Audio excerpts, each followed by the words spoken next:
Hi. So today we're going to talk about section 1B in our chapter 1 Thinking Critically. Oh.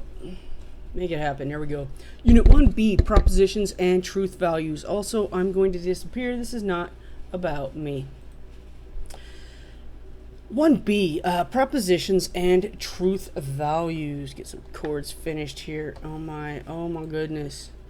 Why is it not working? There we go. Yeah, I've done this for years, actually, and I still screw that up every chance I get. All right, let's start with some definitions. Excuse me. A proposition makes a claim, either an assertion or a denial, that may be either true or false. It must have the structure of a complete sentence. I like coffee is not a proposition. It's not true or false. It's different for everyone. Whales are mammals.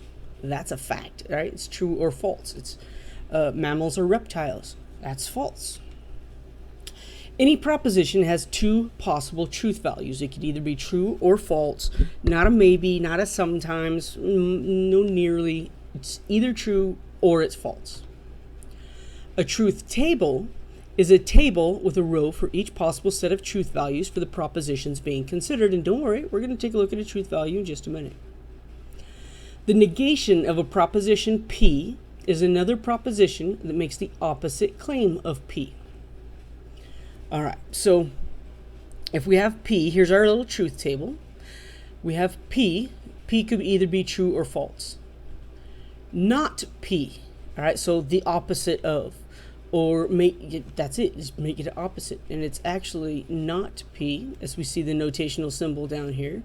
Not P, so I call it a squiggly. It's actually a tilde, but I call it squiggly. Squiggly P. If P is true, then not P has to be false. Right? It's the opposite. If it's not true, it's false. If it's not false, it's true. Okay? So let's look at an example. Find the negation of the proposition Amanda is the fastest runner on the team.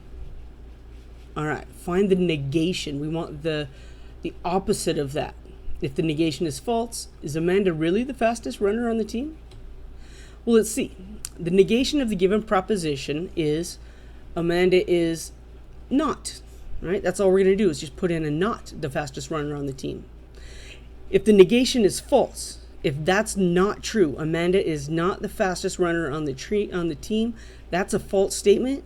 That means the original statement has to be true, and Amanda is the fastest runner on the team. All right? The negation has the opposite truth value of the original statement. Now, a double negation, right? You've heard about this in English. Don't use double negatives or something like that. Double negation of a proposition P, not P, has the same truth value as P, and I know this sounds ridiculous. Remember that P is just a proposition. It's a statement that is either true or false. So then we'll have not P, and then we'll have not P, which is the same as P itself. Well, it's not the same. We're going to say equivalent to or congruent to. It's not equal. There should be 3 lines. So there we go. 3 lines there. It's similar to and congruent to in that it has the same truth value. It's not exactly the same premise in the theory of logic, but, it's not the same proposition, but it has the same truth value as the original proposition. All right. Radiation and health. After reviewing data showing an association between low-level radiation and cancer among older workers at the Oak Ridge National Laboratory, a health scientist from the University of North Carolina at Chapel Hill was asked about the possibility of a similar association among younger workers at another national lab. Now, this health scientist was quoted as saying in the Boulder Daily Camera, "My opinion is that it's unlikely that there is no association." So it's unlikely that there is no association. What is the scientist saying? Does the scientist think there's an association between low-level radiation and cancer among young workers or not? Well, because of the words unlikely and no association, the scientist's statement contains a double negation. So we set it up with let P be the premise, it's likely that there is an association, and assumed association between low-level radiation and cancer. Okay, so assume it's likely. The word unlikely tells us not P. It's unlikely, it's not likely, so that's a not P. The words no association transform this last statement, an association, to no association. It goes from not P to not P, which it means it's unlikely that there is no association which we recognize. Whew, my goodness. There we go. Not P, right? Because we put in two, unlikely, no association, double not. Because the double negation has the same truth value as the original proposition, we conclude that the scientist believes it is likely that there's an association between low-level radiation and cancer. But they don't ever come out and say that. It's unlikely that there's not an association. Kind of double talk, right? You hear that term a lot, double talk. No, not makes it the same as if you would have just said it's likely that there is an association. Just speak what you mean, people. Propositions are awful. No, that's not true. Propositions are often joined with logical connectors. Words such as and, or, and if then. All right, so these are our connectors. For example, I won the P is the premise. I won the game. Q is the premise. It was fun. Using the and connector, we'll find I won the game and it was fun. With the or connector, I won the game or it was fun. And the if then, if I won the game, then it was fun. And they all kind of have slightly different meanings, right? And, or, and if then give us a different statement. Given two propositions P and Q, the statement P and Q is called their conjunction. It is true only if P and Q are both true. Notice our symbol down here. It looks like a caret you'll see when you shift 6. So it'll be P and Q. I think of it as A is for and. Right? It's just like an A that doesn't have the crossbar. That's it. P and Q is the symbology we would use. So if P and Q are true, then P and Q is true. Here P is true, but Q is not. So they're not both true. You could kind of read it as both P and Q. That's exactly what it is. So evaluate the truth value of the following two statements. The capital of France is Paris, and Antarctica is cold. Well, we know that France is the capital of Paris, and we are told, I've never been there, but Antarctica looks pretty cold to me. Because both propositions are true, the and also holds true. Now, the capital of France is Paris, and the capital of America is Madrid. Now, the capital of France is Paris, that's true. Madrid is not the capital of America. The second proposition is false. Are they both true? No. Now the and, since they're not both true, their conjunction has to be false. Not true is false. There's two types of or in general. The inclusive or, you can have chocolate or vanilla. But in math, the inclusive says we could have chocolate or vanilla or both.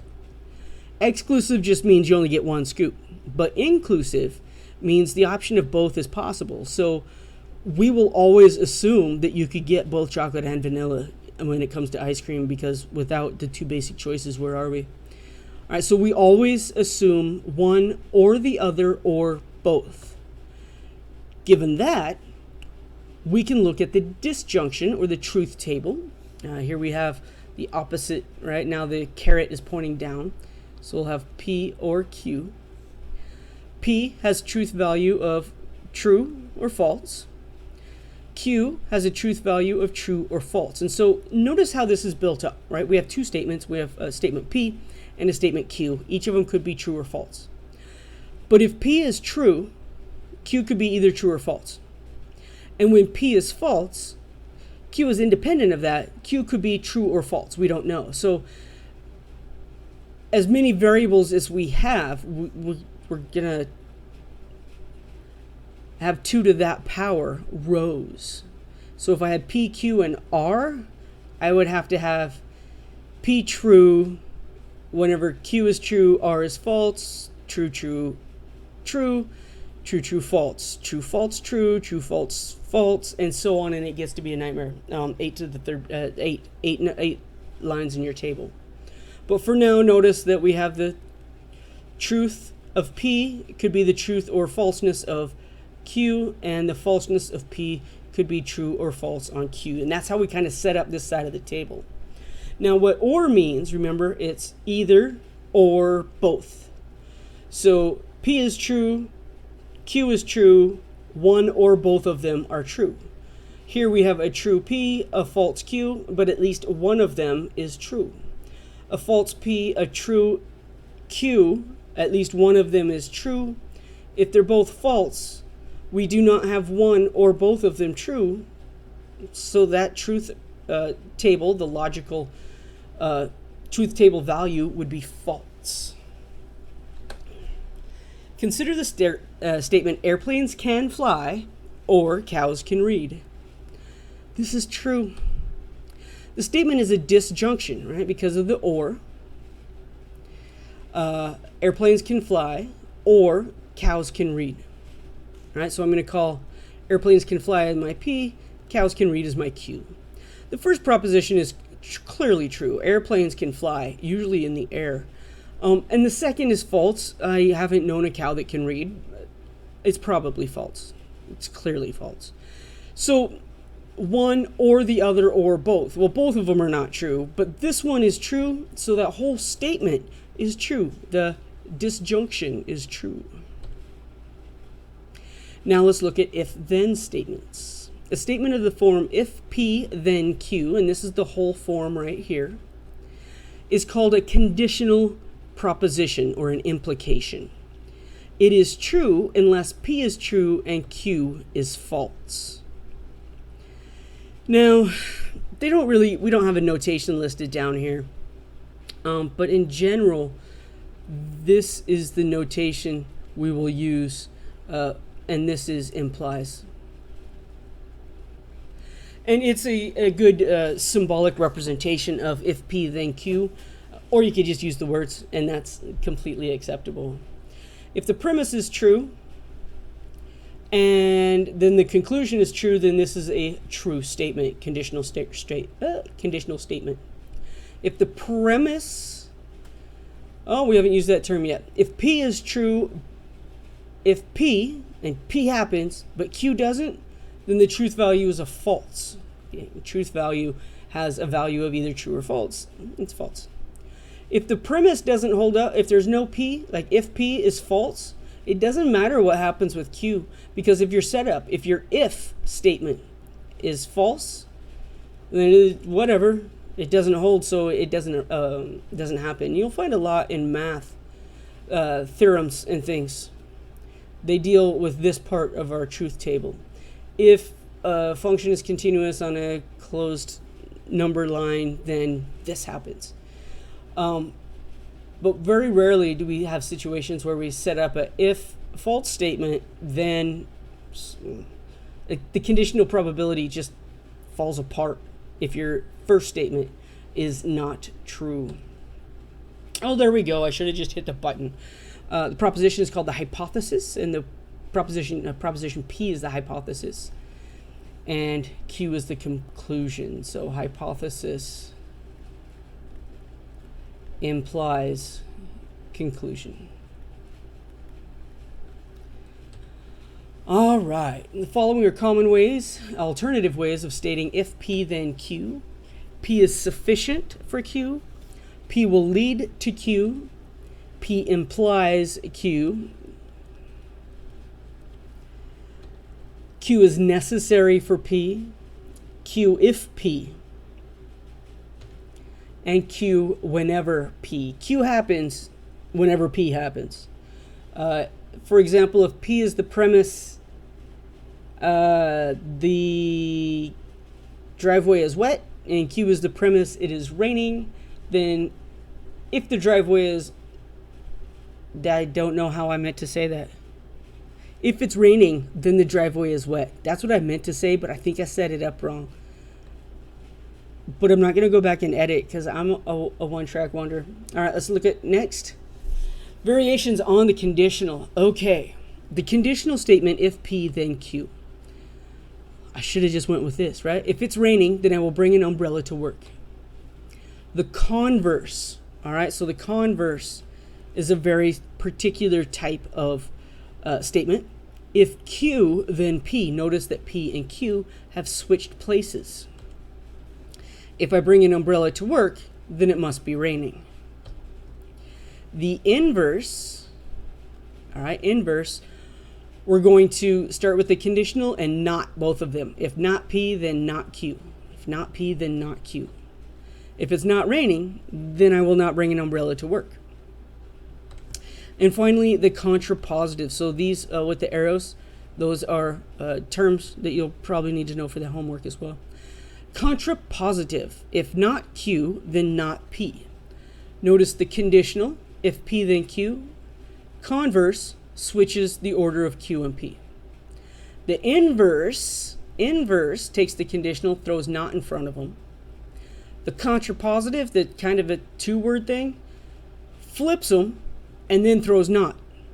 All right, so a step-by-step: conditional, converse, inverse, contrapositive.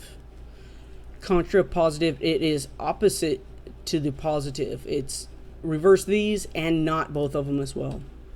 If I do not bring an umbrella to work, then it must not be raining. All right. Two statements are logically equivalent if they share the same truth values. Very large table, it seems. All right, we have P, we have Q. These are our propositions. And again, right, when P is true, Q could be either true or false. When P is false, Q could be true or false. These two set us up for everything to come. In this column, I'm going to call it column 1, not P. I go to P and I give the opposite truth value. So a true becomes a true becomes a false, and the falses become trues. I do the same with not Q. I'm only looking in the Q column and I'm putting the opposite. Not is the opposite value, truth or false. And then here we have our conditional statement. The standard conditional statement, P implies Q, and we know that if the premise is false, the conditional always has a true result. Start there. If the premise is true, then the statement is true only if the conclusion is also true. The conditional only has a false at true implies false. That's false. That's just never true. Now, if Q, then P, that's the converse. So now if Q, true, then true, that's true. False, then true. Remember, if it starts with false, it's true statement. True implies false. True implies false is the only false one. And false implies false is also true, because anytime we start with a false, we'll have a true conditional. And that's what we do every single time. We use the same ideas using the conditional relationship here, but now we're going to switch the order. We're going to use the not columns, and then we're going to switch the order and use the not columns. And if I go down here, I'm going to erase, because we have logical equivalence. Notice that the conditional statement has the same truth value as the contrapositive. The original conditional statement has the same logic value as the contrapositive. And the converse and inverse are logically equivalent to each other. They have the same results based on a truth table. Okay, logically equivalent because their truth table produces the same values. Let's look at example 5. Consider the truth statement: if a creature is a whale, then it is a mammal. Write its converse, inverse, and contrapositive. Evaluate the truth of each statement. Which statements are logically equivalent? All right, so I start here at if. A creature is a whale. I'm going to let that be my statement P. I have my then. It is a mammal is going to be my Q statement. Okay, so we have P implies Q. How do each of those look? The statement has the form if P then Q, where P is a creature is a whale, and Q is a creature is a mammal. This it takes us back to a creature, all right? So we find the converse. If a creature is a mammal, then it is a whale. And we know that that's false because I'm a mammal, and don't you dare call me a whale. We don't fat shame anymore. You be you be healthy, you be good. But this statement's false. Inverse. If not P, then not Q. Inverse has same order, but nots. If a creature is not a whale, then it is not a mammal. But that's false too, right? As we just said, humans are not whales. But humans are mammals. And so are dogs. You know, I like dogs better than humans. It's true. But humans make a great example for a lot of things. The contrapositive, if not Q, then not P. If a creature is not a mammal, then it is not a whale. Just like the original, if it's a whale, it is a mammal. Its statement is true because all whales are mammals. All right, so the contrapositive has the same truth value. And that's what this says. The original proposition and its contrapositive have the same truth value and are logically equivalent. Similarly, the converse and inverse were both false in that statement. That's it for this lecture. Thank you very much for listening. I will talk to you again shortly.